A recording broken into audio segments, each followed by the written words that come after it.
বিসমিল্লাহির রহমানির রহিম। চৌমুহনী সরকারি এসসি কলেজের একাদশ বিজ্ঞান শাখার শিক্ষার্থীদের রসায়ন অনলাইন ক্লাসে স্বাগত জানাচ্ছি। আমি নূর নবী, প্রভাষক রসায়ন, চৌমুহনী সরকারি এসসি কলেজ, নোয়াখালী। প্রিয় শিক্ষার্থীরা, তোমরা করোনাকালীন দীর্ঘদিন থেকে অনলাইন ক্লাস করছো। আমাদের আজকের অনলাইন রসায়ন ক্লাসের আলোচ্য সূচি থাকবে রসায়ন প্রথম পত্রের তৃতীয় অধ্যায়, অর্থাৎ মৌলের পর্যায়বৃত্ত ধর্ম ও রাসায়নিক বন্ধন।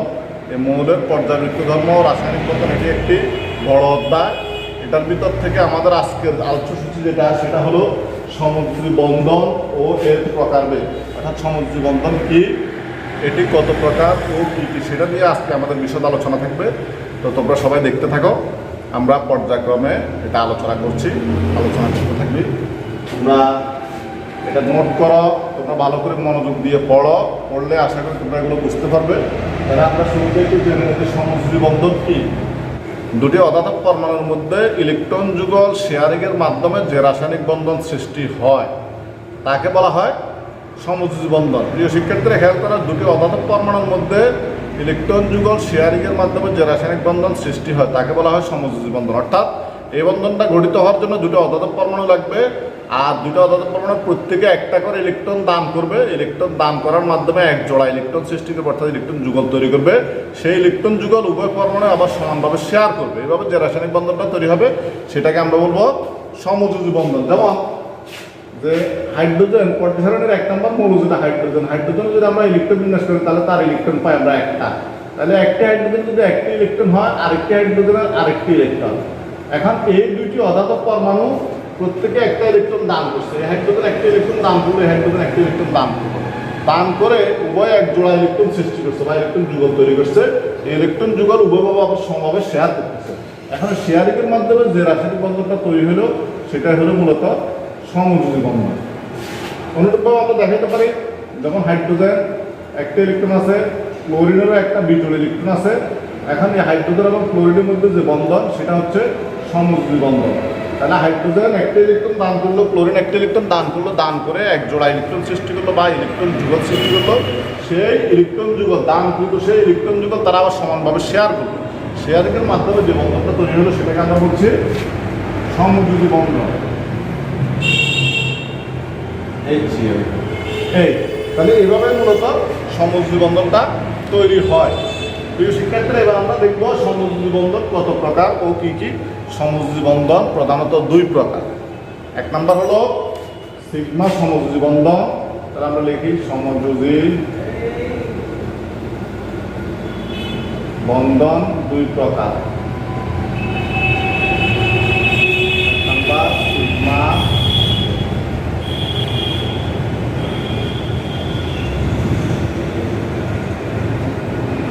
সমযোজী বন্ধন, 2 নম্বর পাই সমযোজী বন্ধন।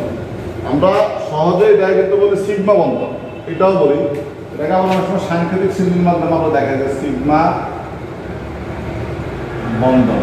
এটা দেখাই পাই বন্ধন, এভাবেও দেখানো সহজভাবে এভাবেও দেখানো হয়। তাহলে আমরা দেখলাম যে সমযোজী বন্ধন 2 ক্যাটাগরির। একটা হলো সিগমা বন্ধন, সহজ ভাষা যদি বলে, আরেকটা হলো পাই বন্ধন।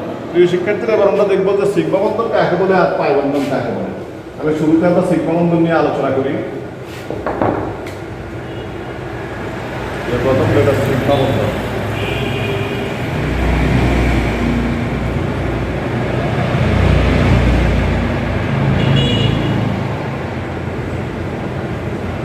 দুইটি পারমাণবিক অরবিটাল পরস্পর সামনাসামনি বা মুখোমুখি অতিক্রমণের ফলে যে বন্ধন গঠিত হয় তাকে বলা হয় সিগমা বন্ধন। আর খেয়াল রাখবা, অরবিটাল দুটো অবশ্যই যোজ্যতা স্তরের অরবিটাল হয়, কারণ অতিক্রমণ করলে আর ভিতরের অরবিটালগুলো অতিক্রমণ করে না। এগুলো যোজ্য স্তর বা বস্তু স্তরের অরবিটালগুলোই কিন্তু রাসায়নিক বিক্রিয়া আসে, রাসায়নিক বিক্রিয়া ওভারল্যাপিং করে। তাহলে খেয়াল করে আমরা আবার কি বলছি যে দুটি পারমাণবিক অরবিটাল পরস্পর সামনাসামনি বা মুখোমুখি অতিক্রমণের ফলে যে সমযোজী বন্ধন তৈরি হয় তাকে বলা হয় সিগমা বন্ধন। এবার আমরা দেখি সিগমা বন্ধন কোন কোন ক্যাটাগরি হতে পারে। সিগমা বন্ধন 3 ক্যাটাগরিতে হয়। শুরুতে আমরা যদি দেখি যে এস অরবিটালের অধিক্রমণে হয়, অরবিটালের অধিক্রমণ এটা হয় কিভাবে, এস অরবিটালের চেহারা গোলাকার, তোমরা খেয়াল করো। এটার ইলেকট্রন এখানে, আরেকটি এস অরবিটাল। প্রিয় শিক্ষার্থীরা খেয়াল করো, গোলাকার জিনিসের সম্মুখ দিক কোনটা? গোলাকার জিনিসের দিকে দর্শক যেদিকে তাকাবে ওইটাই হলো তার জন্য সম্মুখ দিক। এটা সুনির্দিষ্ট কোনো সম্মুখ দিক নেই। তাহলে এটা হলো এস অরবিটাল, এটা হলো এস অরবিটাল। তাহলে দুইটি এস অরবিটাল যখন পরস্পর সামনাসামনি বা মুখোমুখি অতিক্রমণ করবে তখন যে সমষ্টি বন্ধনটা তৈরি হবে সেটা হচ্ছে এস এস সিগমা বন্ধন। তাহলে এটা আমরা দেখি।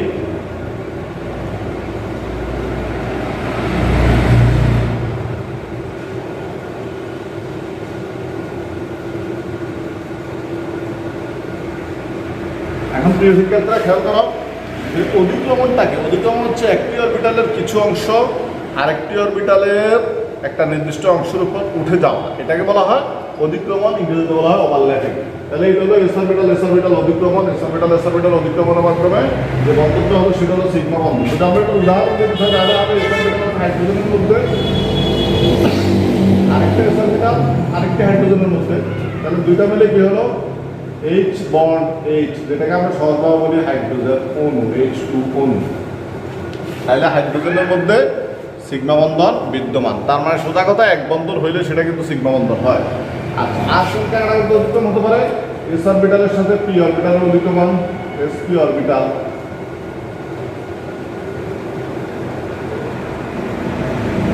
তাহলে এস অরবিটালের চেহারা তো গোলাকার, এটা আমরা দেখলাম। প্লাস পি অরবিটাল কিরকম? পি অরবিটাল হচ্ছে ডাম্বেল আকৃতির, এটা দেখলাম। এখন এই এস অরবিটালের সাথে পি অরবিটালের অধিক্রমণ, তাহলে কিরকম হবে?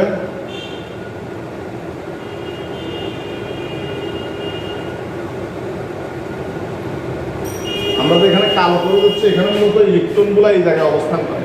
আচ্ছা, তাহলে আমরা কি দেখালাম যে এস অরবিটালের সাথে পি অরবিটালের অধিক্রমণের মাধ্যমে একটা সিগমা বন্ধন হলো। তাহলে এটার উদাহরণ কি হতে পারে?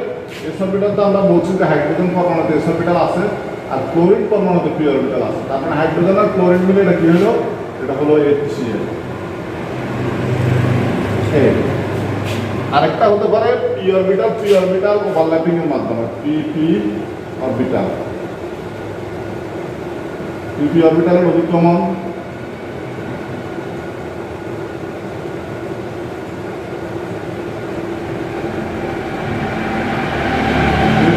লক্ষ্য করো, দুইটা পি অরবিটাল যখন পরস্পর সামনাসামনি বা মুখোমুখি অধিক্রমণ করবে তখন যে সমযোজী বন্ধনটা তৈরি হবে সেটাকে বলবো আমরা সিগমা বন্ধন।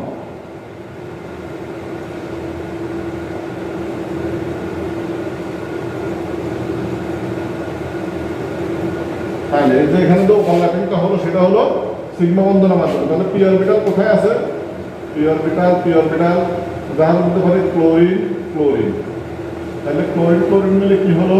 ক্লোরিন অণু হলো Cl2। তার মানে ক্লোরিন অণুর মধ্যে পিপি ওভারল্যাপিং এর মাধ্যমে যে সমযোজী বন্ধনটা হয় সেটা হচ্ছে সিগমা বন্ধন। তাহলে আমরা সিগমা বন্ধনের 3 ক্যাটাগরি দেখলাম। প্রিয় শিক্ষার্থীরা, এবার আমরা জানার চেষ্টা করব পাই বন্ধন কাকে বলে।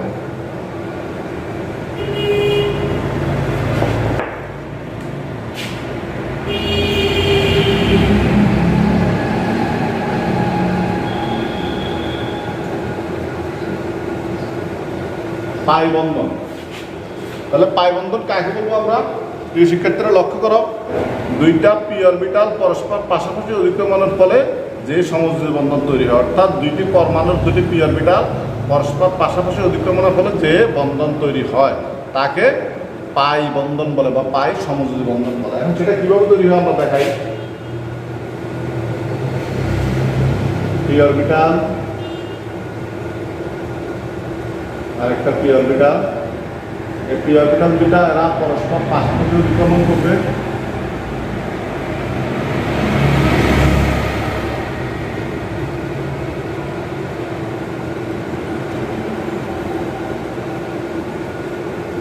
তাহলে পাশাপাশি অতিক্রমণের ফলে যে বন্ধনটা তৈরি হলো এটাকে বলা হয় পাই বন্ধন। এটার আরেকটি রূপ হচ্ছে এটা, এখানে ইলেকট্রনগুলো এদিকে থাকে,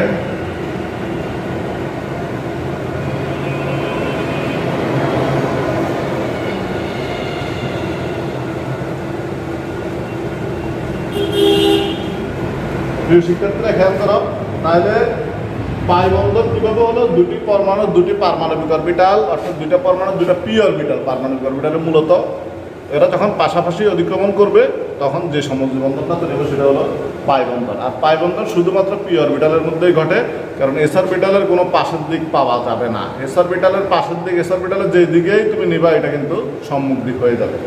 প্রিয় শিক্ষার্থীরা তাহলে খেয়াল করো, তাহলে আমরা সিগমা বন্ধন কি এটা শিখলাম, পাই বন্ধন কি এটা শিখলাম।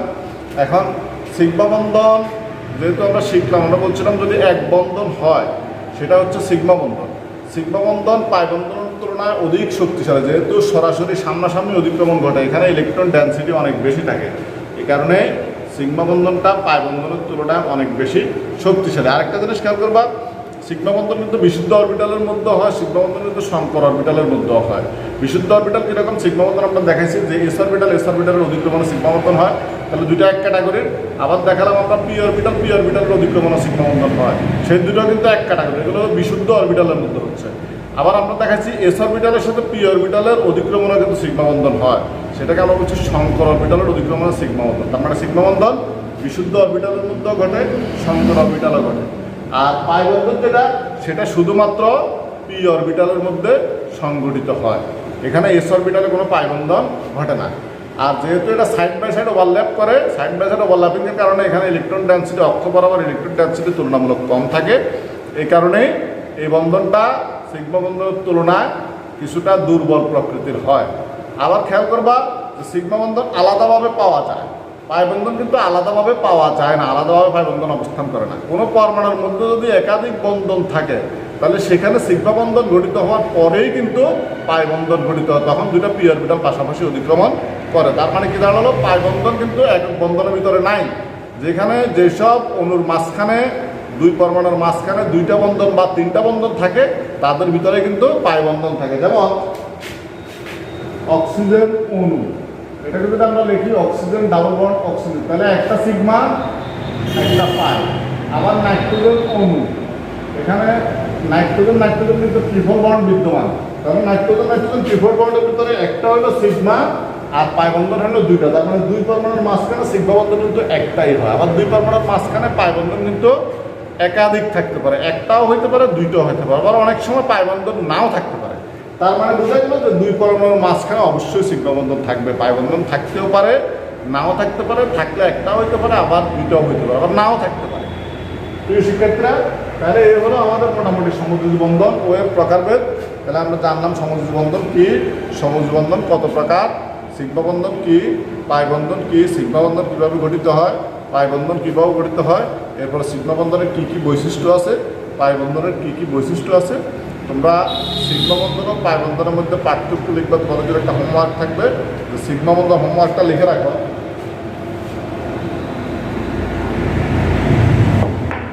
শিক্ষার্থীরা হোমওয়ার্ক লেখো, সিগমা বন্ধন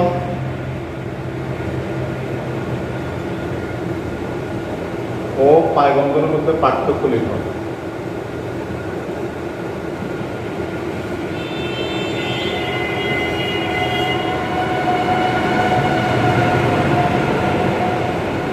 শিক্ষার্থীরা, তাহলে তোমরা যদি এই ক্লাস পুরো ফলো করে থাকো, আশা করি সিগমা বন্ধন এবং পাই বন্ধনের মধ্যে পার্থক্য তোমরা লিখতে পারবে, এবং কোনো পরমাণুর মধ্যে কয়টা সিগমা বন্ধন আছে কয়টা পাই বন্ধন আছে এটাও তোমরা সহজে বের করতে পারবে।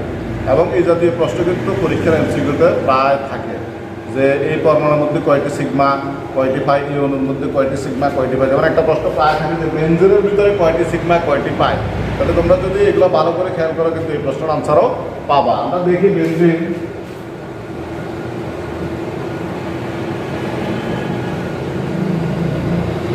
এই হলো বেনজিনের গঠন। বেনজিনের ভিতরে যদি সহজ করি যে বেনজিনের ভিতরে কয়টি পাই বন্ধন বিদ্যমান, আমরা জানি যেখানে দুই বন্ধন সেটা কিন্তু একটা সিগমা একটা পাই, তাহলে এখানে একটা পাই।